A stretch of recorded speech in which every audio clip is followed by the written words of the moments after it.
In this video, I want to help you get ready to make lace by preparing the needed materials.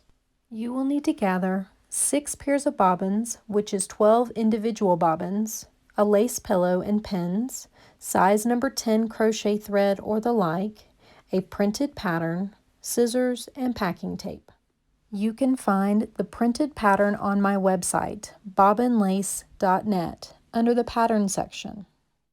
If you need help figuring out substitutes to make bobbin lace, check out my affordable starter bobbin lace materials video. We will begin by cutting out the patterns and protecting the one we will use. Traditionally, you would print a bobbin lace pattern on cardstock to help increase the amount of times you can reuse the pattern.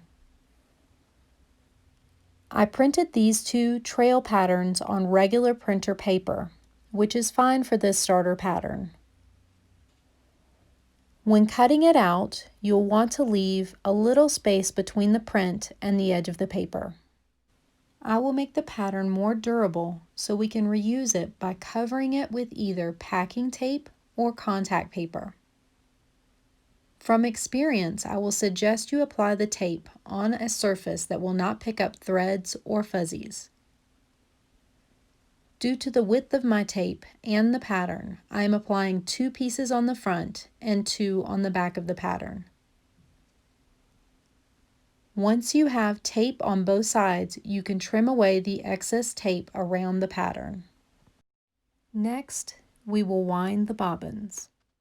I have 12 bobbins that I will wind into 6 pairs.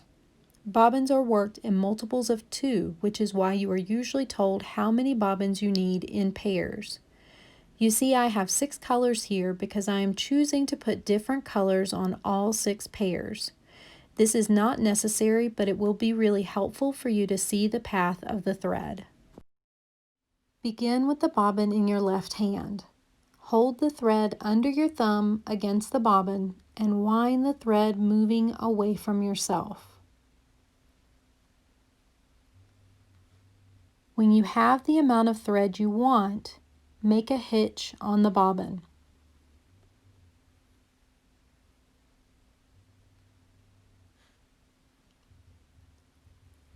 Make a hitch by wrapping your finger around the end of the thread near the bobbin to make a loop. And bring the bobbin down and around your finger and through the loop you created. The hitch keeps the thread from unwinding off your bobbin. To extend the thread or take up the slack, simply pull the loop of the hitch and turn the bobbin.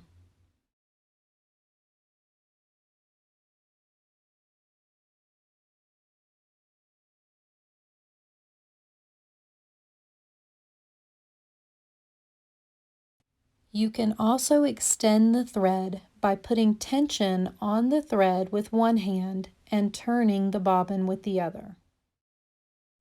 Now that your first bobbin is wound, don't cut the thread because the first bobbin should be connected to the second. Pull out some thread, then you can cut it and wind the second bobbin like the first.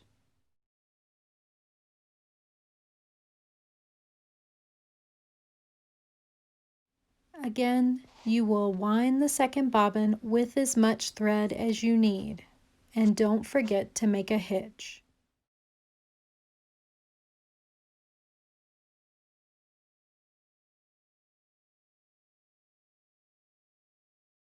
Make a hitch by wrapping your finger around the end of the thread near the bobbin to make a loop. Bring the bobbin down and around your finger and through the loop you created.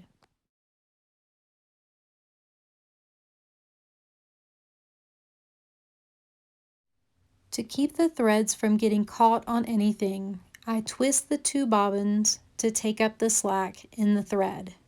One pair is now complete. You may be asking, how much thread do you really need on the bobbins?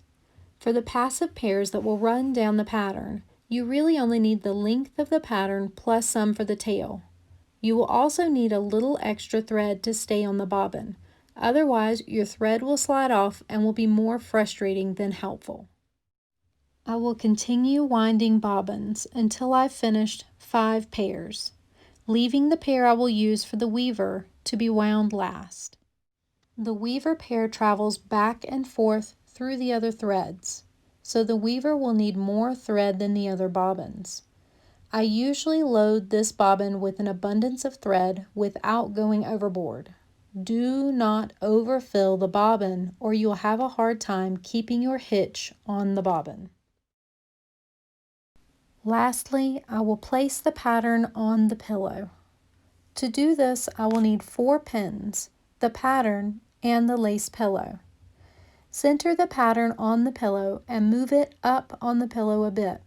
You'll want to give room for the bobbins to hang even when you are at the bottom of the pattern. Once you have the pattern in place, you can put a pin in the pattern at all 4 corners. I try to angle the top pins down towards the bottom of the pillow, and the lower pins are angled up towards the top of the pillow. Now you are ready for the next video, which will show you how to hang your bobbins and work the claw stitch on your pattern. Thank you for watching.